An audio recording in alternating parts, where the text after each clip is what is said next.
Тэгээд хоёр маань бас асуух зүйлээ бол асуугаарай. Би бас амар хамаагүй ярьчих магадгүй шүү. Би багтаа.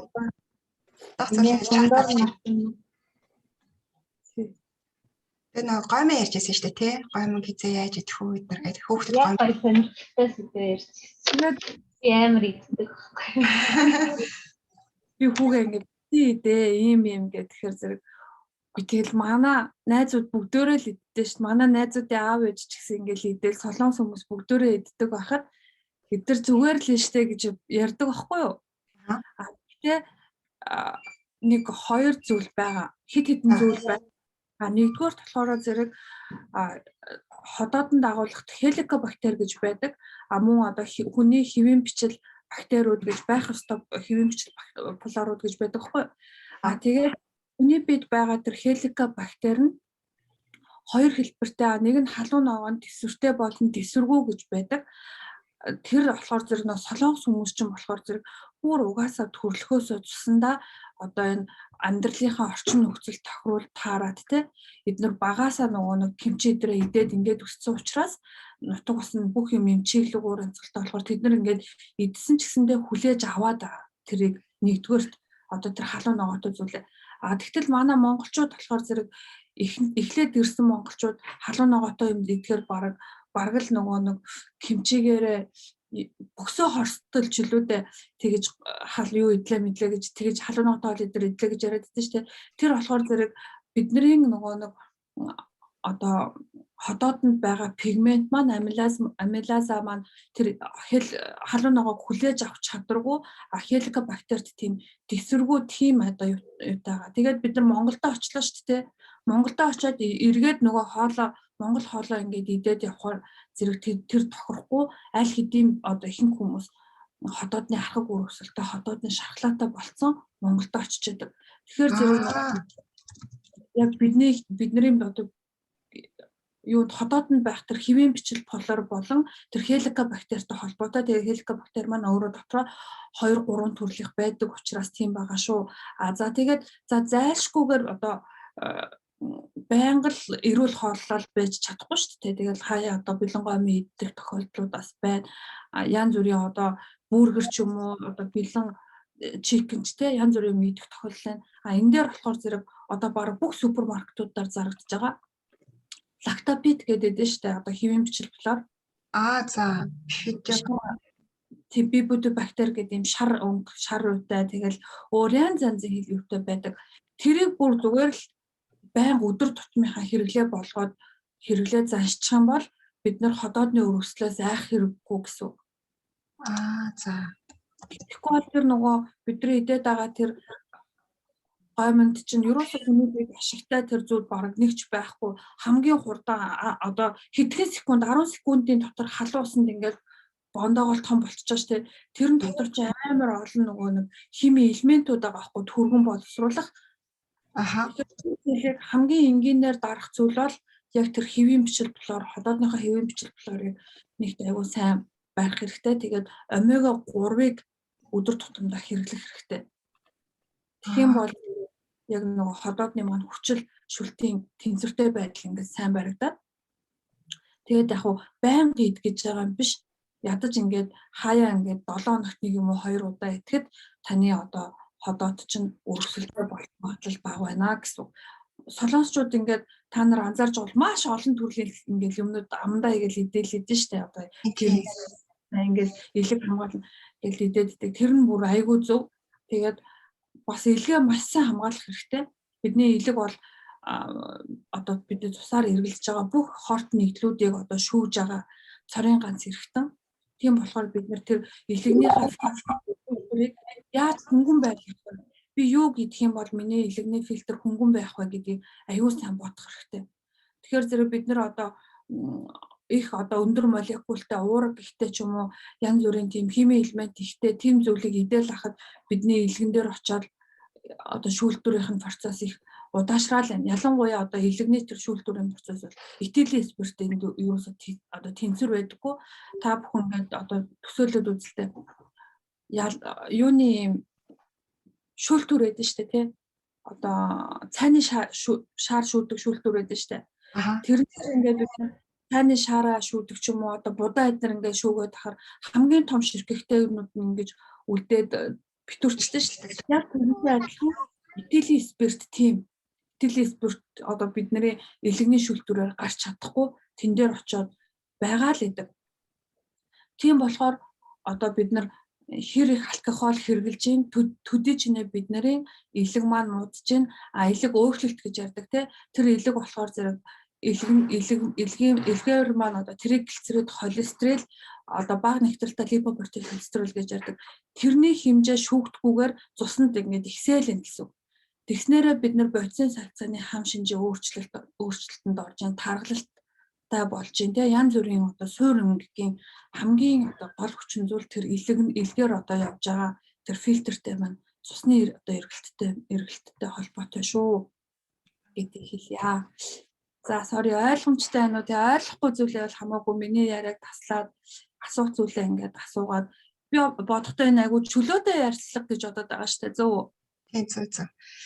За их чухал юм ойлголоо. Бид нар чинь ингээд яалтчгүй ингээд гоймог идэх шаардлага гардаг. Бүр аягтаа бэлэн гоймог ингээд иддэг штэ. Яалтчгүй өлсөд иддэг, идэх юм болтугай байдаг тий. Тэгэх юм бол бид нар өдөр тутамд бифидобактери ууж явах хэрэгтэй юм байна. Омега 3 ууж явах хэрэгтэй юм байна гэдгийг мэдэж авлаа. Бид нар бол солонгос хүмүүс шууд ингээд шингээхгүй солонгос хүмүүсийг дуурайгаад ингээд намраадаж болохгүй юм байна гэдгийг мэдэж авлаа. Эдгээр ингээд идээд ирүүл аваад гавж солонгосын бэлэн гоймог чанартай надад асуудал болохгүй гэж явахтаас болтгүй юм байна гэдгийг мэдэж авлаа. Их чухал юм мэдэж авлаа. За дараахаар нь түрүүхэн нэг дурддагцсан нойрны талаар ярьсан шүү дээ. Бид нар ингээд буруу унтдаг, нойрны буруу дадалт хөвшилтэй байдаг гэдэг.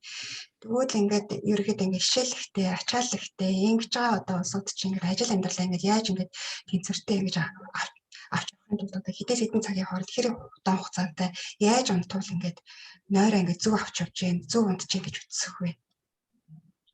За нойрны талаас одоо яг над дээр ирж үзүүлж байгаа монгол хүмүүс манай коньяк сургууль дээр ирж байгаа хүмүүс ихэнх нь бүр ингээд яг гүн ядаргаанд орцсон маш удаан хугацаанд ядаргаанд орцсон. Тэгээд асуумжаар бол бүгдөө нойр гүтлийн хам шинжтэй хүмүүс ирж идэг.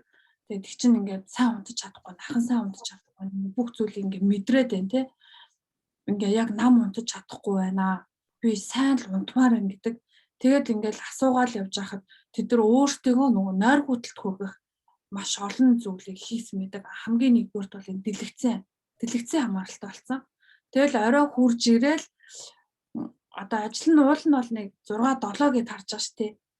Тэр 6-7 тэр тарсан цагтаа яг хоол молоо хийж идээд ингээд яг багхан ч гэсэн чөлөө цаг уулна гарч байгаа. Тэгээ тэр чөлөөт цагаа нөгөө мэдээж гэр бүлээсээ хол байгаа юм чинь ингээд уц муцаар ярддаг ингэдэг гэд ингээд өөртөө яг зөвтгөж байгаа зөв одоо яа бидний нөгөө амьдралын одоо хэм маяг шаардлага тийм болчихоо. Гэхдээ бид нэр өөртөө хайртай бол те өөрийгөө бодож ивэл бид нар ингээд тэр дэлгэцний хамаарлаас ер нь бол багхан ч гэсэн гараад одоо гэр бүлийнхэндээ ойлгуулах хэрэгтэй байгаа хгүй те. За би төдөөс хэдэн цагийн хооронд ингээд ажиллаж байгаа. Би эдээс хэдэн цагийн хооронд ингэж хоолоо идээд одоо би ингээд тасгал хиймээр байна тий. Би өөрийгөө ингээд хөгжүүлмээр байна, ингэмээр байна гэд ингээд бид нар өөртөө яг зөв амьдралын хэм маягт өөртөө орчих юм бол заавалчгүй бид нар дэлгэцэн хамааралтай байх шаардлагагүй. Тэгээд нойргуутлаас хамгийн нэгдүгээр тэр дэлгэцнээс хол байж иж гарна. Мөн одоо яг тогтсон цагт унтах хэрэгтэй.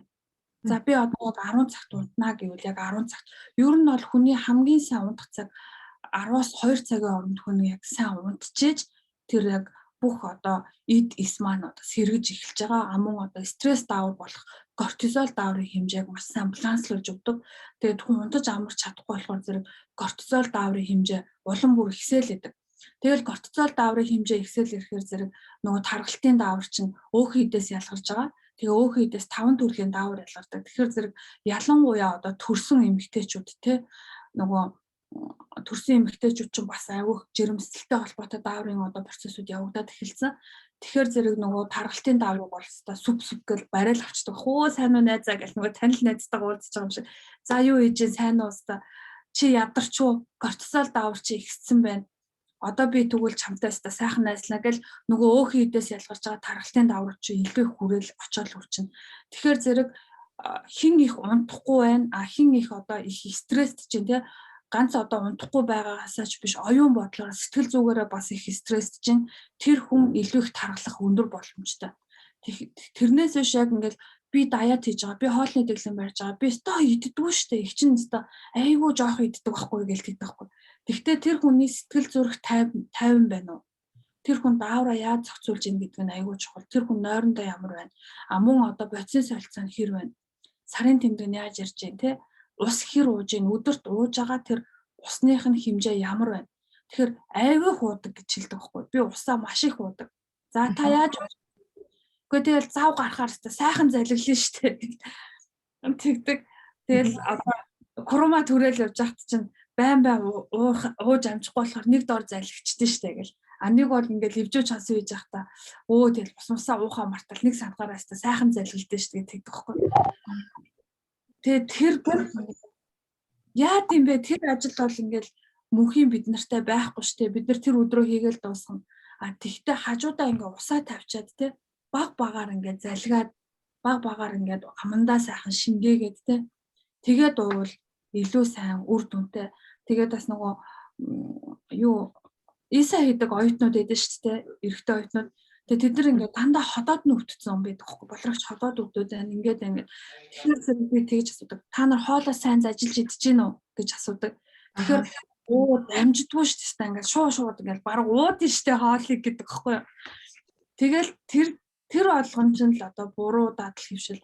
Бид нар хоолоо маш сайн зажилж идснээрээ бидний шүлсэнд агуулгадж байгаа тэр пигментууд хоолыг ингэж буталж зажилж ийм бүр бандан шиг айгуу сайн бутлаад улаан хоолоогоор дамжуулаад ходоодонд орохдоо юм миксерчсэн хэлбэртэй ордог байхгүй яг миксердээд ингээд явдсан штэ смути эднэр хийхээр зэрэг ийм нунтаг ийм смут юу болцсон. Тийм хоол бидний ходоодонд ингэж байж бидний ходоод өвчлөхгүй харин бүхлөөрөө ингээл хоолууд оруулаад хар чинь бидний ходоод нөгөө чинь хий ажиллаад ингээл эргээл хий байгаал тэгэл нөгөө юу хүчил шүлтийн хэмжээ тогтворгүйжүүлэл хоолоо цээж хорсоол ходоод өгдөөд тийм байгаа шүү. Тэрийг бас айгуу сайн зажилж идэх тэр зүйлээ маш сайн бодоорой.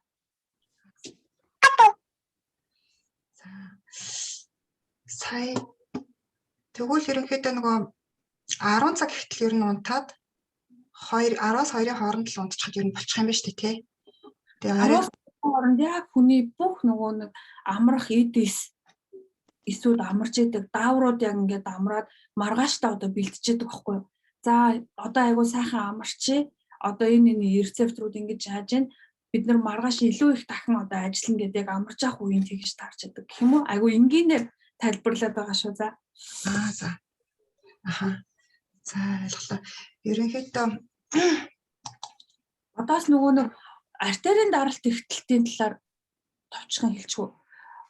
Одоо даралт ихсэлт маш их залуучж байна. Одоо оюутан залуучууд орж ирэл даралтаа үзүүлэхээр 170-180 өндөр даралттай байгаа байхгүй юу? 180-тай эртээ тийм хүмүүс ч байгаа. Тэгэл өөртөө тэр даралтаа мэдхгүй бүр ингээд тасцсан. Мэдхгүй би зүгээр edэж штэ надад ерөөсөө юм мэддэггүй гэддэг. Тэгээд энэ бас юунаас болж байна? Яагаад ингээд даралт ихтэй байна гэдгийг бас аягүй сайн бодож үзэх хэрэгтэй. Тэгээд даралт ихтэлтийн ихсний улмаас бид нар одоо цаашдаа зүрх судасны өвчтөй болно тий. Мөн одоо цуснд холестеролийн хэмжээ ихсэн, цуснд одоо атеросклероз буюу одоо зүлхэн гээд юм өөх тосны хуримтлал их болно. Тэгээд цаашлах юм бол бид нар цус харуулт гэдэг одоо тархин цус харуулах тийм зүйлүүд их байна. Тэгээд манай эмнэлэг дээр одоо маш олон хүмүүс дөнгөж 40 гарсан ахнаар ажиллаа хийж байгаад харавцсан хүмүүс маш их ирдэг. Тэгэл ингээл хагалгаанд ороод тархины хагалгаанд орчин маш их өндөр төлбөр төлж байгаа. Тэгээд тэрний оронд одоо байнга зүгээр лингийн гараал явж байхад хаач тэр жижигхэн үрхийн эмнэлэг дээр нэг годоор очиход даралтай хэмжих бүрэн боломжтой байгаа. Тэгэхээр зэрэг байнга одоо болж өгвөл те 7 хоногт 1-2 удаа даралтай хэмжиж байгаарэ. Ялангуяа одоо хүнд хүчээр ажил хийж байгаа халуун наранд ажиллаж байхдаа тий даралтай хэмжээд байнга одоо юун дээр энэ мөрөн дээр шилэн үзүүн дээр хүүтэн усаар ингэж сайн оргоод те тэрийг маш сайн бодорой гэж хэлмээр. Тэгвэл бүр тэр амар санаа зовж байгаа. Яг ихэвчлэн бас яг Иса ээж мэддэг залуучууд их даралт ихсэж чинь гэж орж ирдэг. Зөв. За түрүүн бас нэг юм чухал юм ингээд өмнө нь ингээд хоёлаа ингээд юм вебинартай холбоотой яриа гэж хаад нэг чухал юм хэлсэн шүү дээ. Тэр нь юу гэвэл удмын өвчин гэж байдгүй. Харин өвчнөө өвлүүлдэг. Яаж өвлүүлдэг гэхээр бид нар буруу дадал зуршилтай учраас тэр буруу дадал зуршил нь үр хөвгт нь гэр бүлд нь ингээд хамт ингээд шингэсэн байдаг учраас тэр дадал зуршлаасаа болоод буруу амьдралын хэв маягтай байна. Тэрнээсээ болоод эрүүл мэндтэй ингээд хөнөөдөг, эрүүл мэндтэй ингээд сөрөг ур дагавар ингээд авчирдаг. Тэгээд тэгсээр яваад аав нь даралтны өвчтэй, зүрхний өвчтэй бол хүү нас яг адилхан яг энэ замлаар ингэж удамж өвлүүлцдэг. Тэгээд тэрийг удмын өвчин гэж ойлгоод байдаг. Ясмин дээр удмын өвчин бодоод ерөөсөө юу лээ? 1-2 байдаг. Бусад 98% зүгээр л буруу дадал зуршилтай холбоотой байд юм аа гэж ярьжсэн тий. Энэ талаараа нэг дэлгэрүүлж яриач. За, ер нь бол яг хуу өвчний удамшдаг хоромсоомоор дамжаад тий удамшдаг өвчин юмнууд бол байгаа.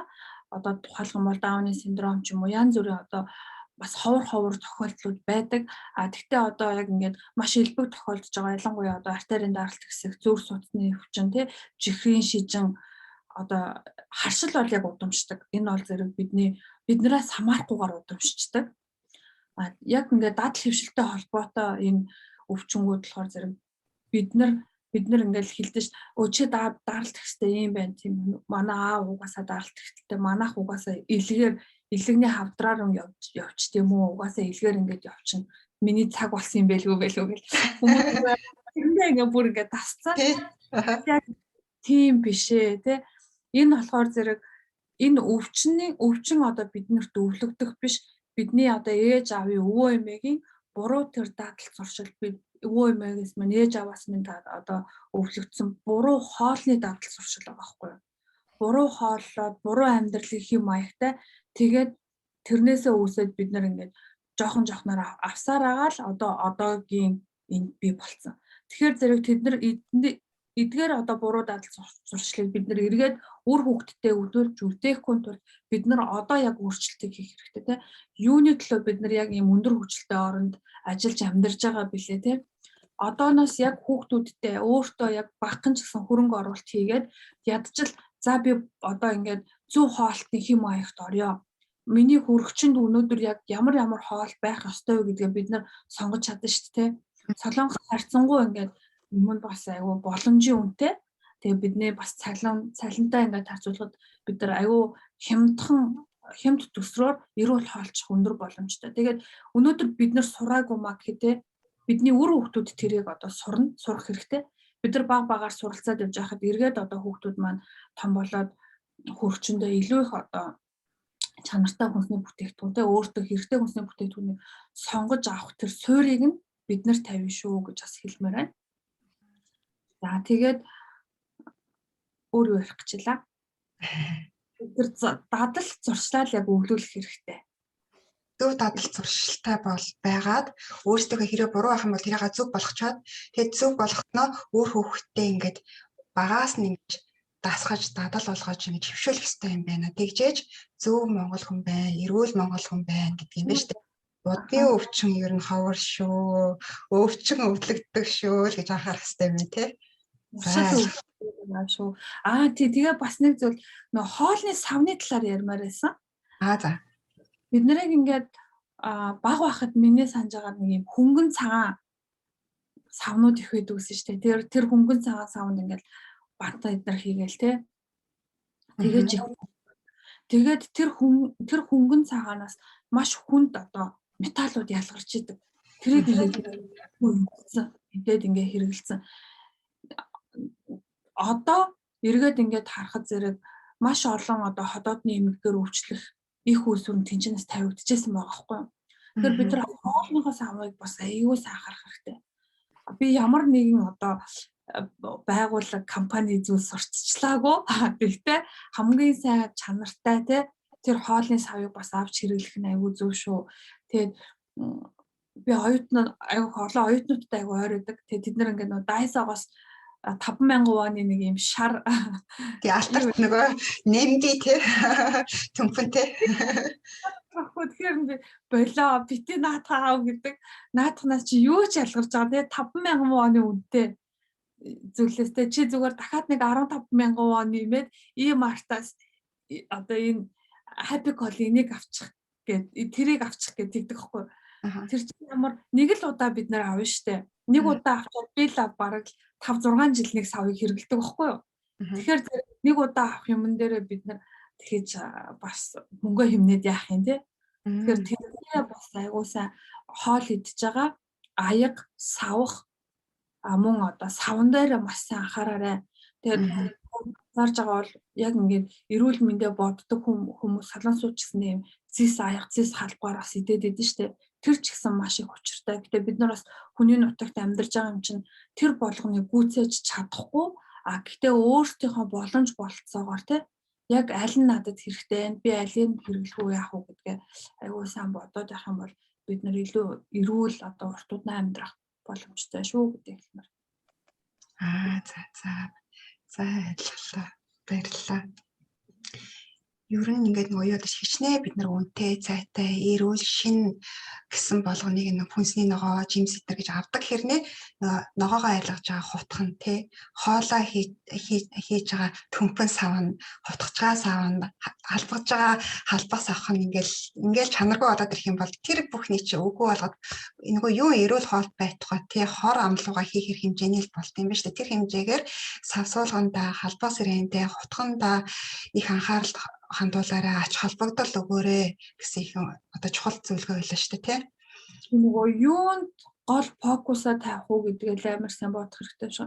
Одоо ингээ манай залуучууд яг угаасаа залуу болохоор би ч гэсэн амар тийм гоё ганганд амар дуртай байсан л да. Одоо ингээл амар одоо юу гэх юм содон тийм гоё колорлог юмд айгу дуртай ч юм уу тийм үе бол байдаг. Тэгтээ одоо ингээд эргээд харахад яг ингээд биедээ өмсч байгаа хувцс биш те биедээ эргэлж байгаа тэр зүйл биш бид нар юугаар өөртөө чимхүү эхлээд бид нар эрүүл байж эрүүл хоол хүнс эрүүл зүйлийг хэрэгжилж бид нар илүү их одоо урт амьдран мөн одоо яг толгойдоо байгаа тэр мэдлэгээрээ илүү хол явах юм байна гэдгийг айгуу сайн ойлгож эхлээд байгаа гэх юм уу. Тэгэхээр бас илүү эрт ойлгох юм бол бас их зүгээр ахалж байна. Ийм асуулт орж ирсэн байна. Одоо суугаад ингээд хичээл хийхэд их үзүүвшөд байх юм аа. Мөр хүндүр оргиол, өөрөө байхаа одоо яавал зүгээр вэ гэдэг чинь. Энд чинь угаасаа дээрэс нь яг ингээд бас л адилхан надад ч гэсэн ингээд тохиолдог байхгүй. Ингээд удаан суугаад ирсэн чинь миний ингээд гарны үеинүүд ингээд бас өвддөг болсон. Тэгээд өвдөг хүртэл ингээд өвддөг болсон. Тэгээд яагаад ингэж байгаа юм бол гэж шалтгааныг ингээд хайгаад үзэхлээр яг нэг байрлалтай удаан суухлаар ингээд үеинүүдийн хооронд гэдэг энэ шингэнүүд царцмал байдалд орчдөг. Тийм учраас удаан ингээд нэг байрлалтай сууж болохгүй ойр орхон босож ингээд дасгал хөдөлгөөн хий. Тэгээ дээрээс нь үений шингэн нөхдөд тийм витамин О гэсэн иймэрхүү ингээд зааврууд л гарч ирж ийлээ л дээ. Миний ингээд оохож ойлгосноор бол тийм за тэгээд мэрэгжлийн хүнээс сонсъё. Яг ингээд яг хөдөлгөөн бас дутагддаг тий. Яг нэг байрлалд удаан суухаар тэгэхээр зэрэг яг бид нар яг үеийнхаа тэр хөдөлгөөнүүдийг яг сайн хийж явах хэрэгтэй ингээд гараа хөдлөх зөв хөдлөх тэр бол мэдээж хүн болгоо мэдж байгаа. Энэ нэг зүйлийг бол яг манай монголчууд мэддэггүй. Тэр бол зэрэг лимфатик систем буюу лимфийн систем гэж байдаг. За лимфийн систем болохоор зэрэг яг бидний одоо суц артер вены суцтай дагуу ингээд би юу бэлтгэх хэрэгтэй байсан бэ уучлаарай. Зураг бэлтгэх хэрэгтэй байсан. Тэр яг ингээ артер вены судасны дагуу ингээд хамтдаа ингээд урсч өгжидэг тийм лимфийн систем гэж байдаг байхгүй. За артер вены одоо судсаар юу өнгөрөх вэ гэхээр цус өнгөрнө те. Лимфийн судсаар болохоор зэрэг тунгалгийн шингэн буюу одоо бидний тархлааны шингэн тогтолцоо одоо тэрүүгээр урсаж өнгөрж идэг. За одоо ингээд хүний цусыг вакуум контейнерт аваад одоо бид нар ингээд цусаа донор болгоод өгж штэ. Тэрийг ингээд аваад центрифугт ингээд эргүүлэхээр дээр нь юм шингэн ялгарч идэг юм цагаан ээлц ялгарч идэг. Тэрэн буюу тэрийг ээлц гэж нэрлэдэг. Тэр одоо шингэн маань бидний лимфийн системээр ингэж урсж байгаа. Тэгээд тэр лимфийн системийг бид нар нээхгүйгээр дасгал хөдөлгөөн удаан хийхгүйгээр яваал ах юм бол бид нар тэр ингээд бүглэрчдэг. За солонгосчууд болохоор зэрэг одоо энийгээ бидний хогийн цэг гэж ярьдаг байхгүй сэрэгийн тун гэж ярьдаг. За энэ дээр ингээд дарах юм бол маш их өвдөлт өгнө. Яг чихний артлын одоо энэ чамархаа хэсэг. Тийм чамархаа хэсэг дээр ингээд дарахад их өвдөлт өгнө. Энийг бид нэр байнга цочроож ингэж дарж явах хэрэгтэй. За мөн одоо энэ чинь ингээд яхаар зэрэг гүрээний артер гэж байгаа. Гүрээний артер буюу каротид артер гэж нэрлэдэг. Эннийхээ ингээд яг тэрнийхээ дагуу ингээд хүчтэй жоохон дарахаар өвдөлт өгж гинөө та нарыг. Энийг ингэж сайн нээж авах хэрэгтэй. Аха. Яг гайгүй дээрээ доошоо чиглэлтэй гэсэн үг тий. ингээд доошоо жоох юм cycle-аар эргүүлээд юм эргэлтийн юм угаар. Яг одоо энэгээр ингэн гэсэн үг тий. Оролцоод буруу барьж байна. Тэгэхээр чинь яг энүүгээр ингэж энэ чинь ингэж яхаар зэрэг одоо юу гин чинь нэг юм нуглаас гарч ирнэ. Яг тэрнийхээ хараа ингэж аха ингээд сайн ингэж дарж ингэж өгснөөрөө энэ лимфийн систем чөлөөлөгдөж байгаа. Тэгэхээр зэрэг гүрээний артер ч гэсэндээ давхар ингэж цусны урсгал одоо сайжирна. Тэгээд хуйн хөөрөлт нь маш сайн багасч өгч яадаг. Энэ дээр айгуу сайн гэж массаж. Уул нь бол яг ингээд яхаар лимфатик системийн массаж гэж бас байдаг. Тэрийг айгуу сайн ингэж хийснээр одоо хуйн хөөрхөөс сэргийлнэ. А мөн хоёрдугаар болохоор зөв цусаа маш сайн шингэн байлгах хэрэгтэй. Тэгэхээр одоо шууд одоо үзээгүй ээж ч юм уу би ямар нэг ийм зөвлөх бол боломжгүй тий. Тэгэхээр зэрэг би цусаа яаж шингэн байлгах вэ? Яаж одоо төрүүлэхгүй байх вэ гэдэг дээр хоолтон дээр айгуу сайн анхаарна.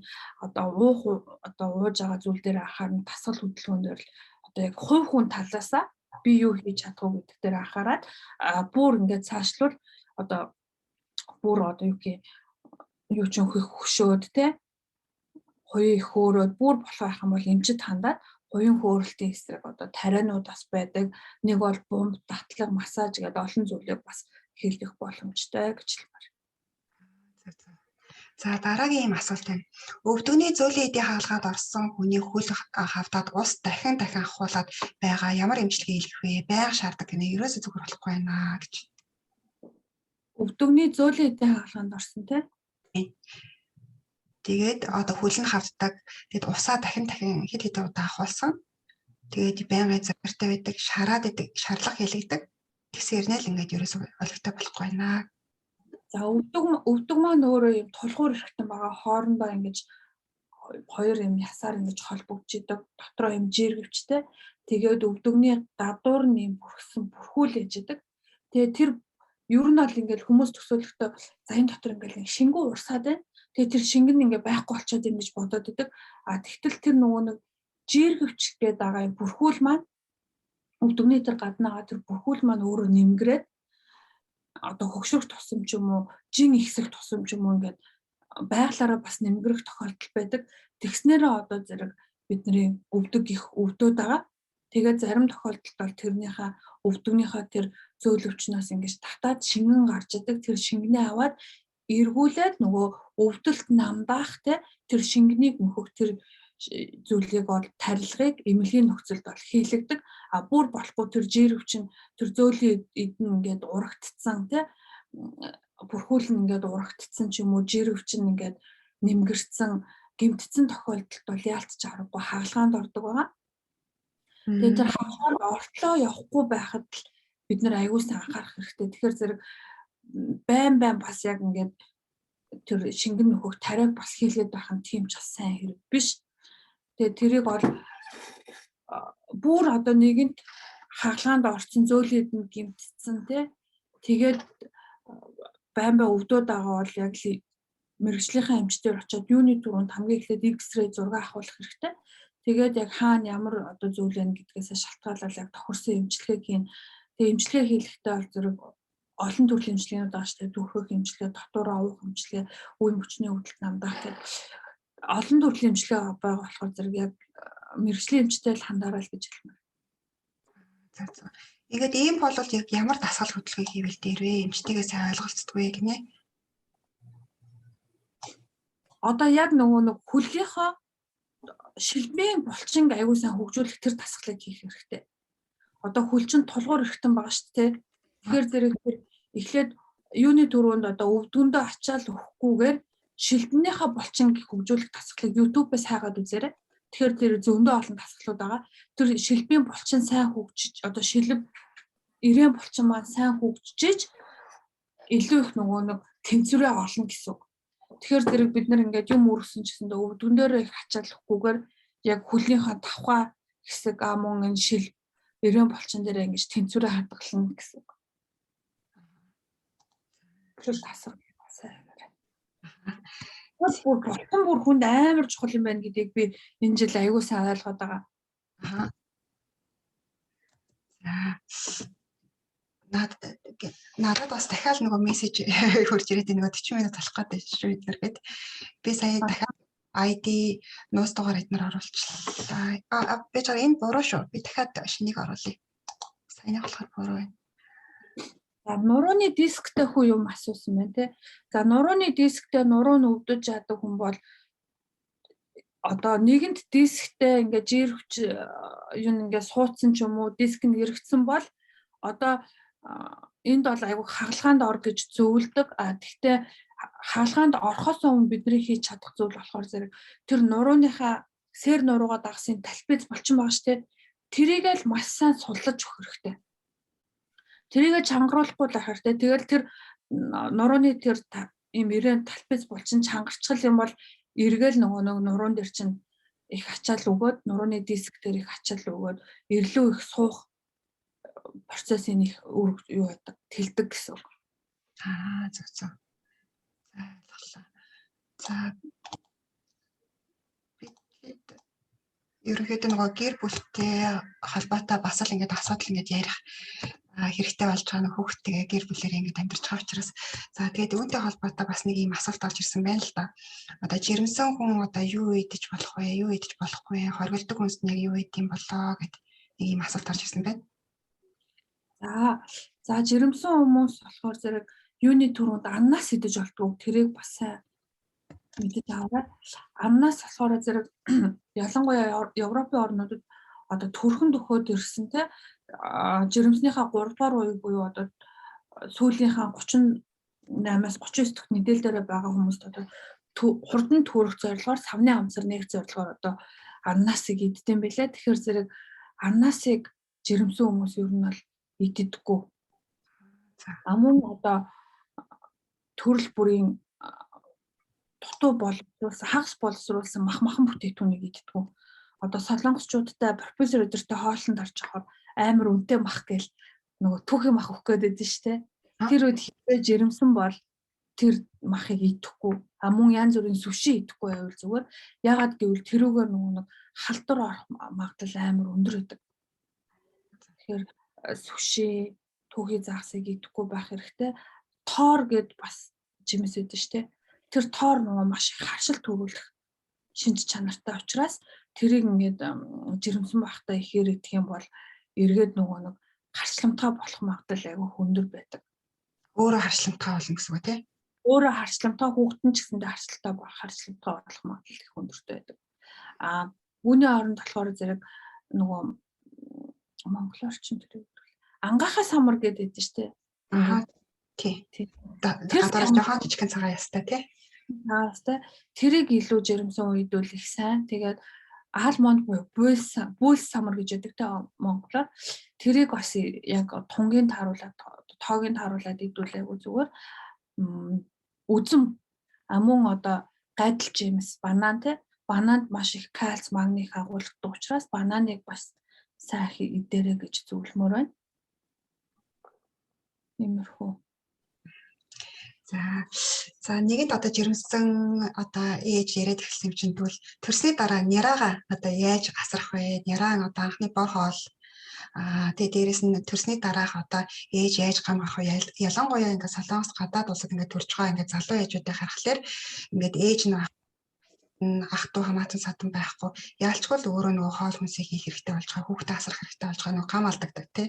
Тэгвэл яавал ингээд гамаа ингээд алдагдуулахгүйгээр өөрийгөө ингээд эрүүлэр дээрээс нь хүүхдээ ингээд эрүүл ингээд өсгөж байжуулаад дээрээс нь яаж зөв бор хоолнд оруулах вэ? Монгол хүртэл ингээд бантаа өгөх нь ингээд буруу муу эдэр гэж ярьдаг болсон билээ. Тэгээ гурил ингээд хадаад ингээд наалддаг инээтэрэгээд гурил бантан ирэн муу гэд бантан бараг халагдаад байгаа юм шиг байлаа шүү дээ тий. Тэгэхээр ялангуяа солонгосын гурил бол бүр их цавуулагтай тий. Тэгэхээр бид нар бол солонгос гурилаар бантан гэж бол бүр болохгүй юм шиг байна. Тэгэхээр одоо яаж бор хоолнд оруулах вэ?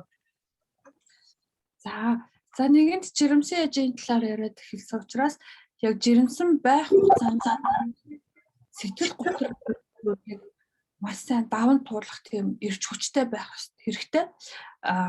Манай одоо ээж нар бид нар ингээд хүний нутагт байхдаа тий бараг сэтгэл готролд орж байгаа үгүйгээ ч ер нь бол мэддэггүй явж идэг. Бараг тийм л байсан ингээл битгүй нэг л амар юу сэтгэл хоосоо оргиол нэг л тийм тавгуурхэд байгаа би сэтгэл готролд ороод байна уугүй гэдгээ чи ингээд мэдхгүй те хүнтэй ярих тийм одоо тийм бодол байдгүй мүү нэг бол тийм зав нээдгүй байсан юм мэдхгүй ямар ч байсан ингээд жирэмсэн үеийн тэр дааврын өөрчлөлтөөс болоод эмэгтэйчүүд их сэтгэл готролд их орно. Тэр жирэмснийхаа сэтгэл готрлыг ингээд тайлж чадахгүй ингээд өргөжлүүлэл ингээд явсаар байгаад төрсний дараах сэтгэл готрол гэдэг юмтай ч холилдоод тэгээд нөгөө эмэгтэй их юм маань одоо сэтгэл санааны байдал, биеийн байдал, дааврын түвшин энэ процесс болсон ингээд бүр ингээд авах юмгүй доод зэвтэ ингээд хүрчдэг шүү. Тэгэхээр зэрэг хамгийн эхлээд жирэмсэн байхдаа л сэтгэл готролд орохгүй тулд маш олон аргыг бас хэрэглээрээ энийг ингээд бас тусад нь айгүй том сэдв. Энийн талаар бас би зөвлөгөө өгч болно. Манаас Монголд байгаа эмчнэр бас их зөвлөдөг. Би 2 настайгаа зөвлөгөө өгдөг.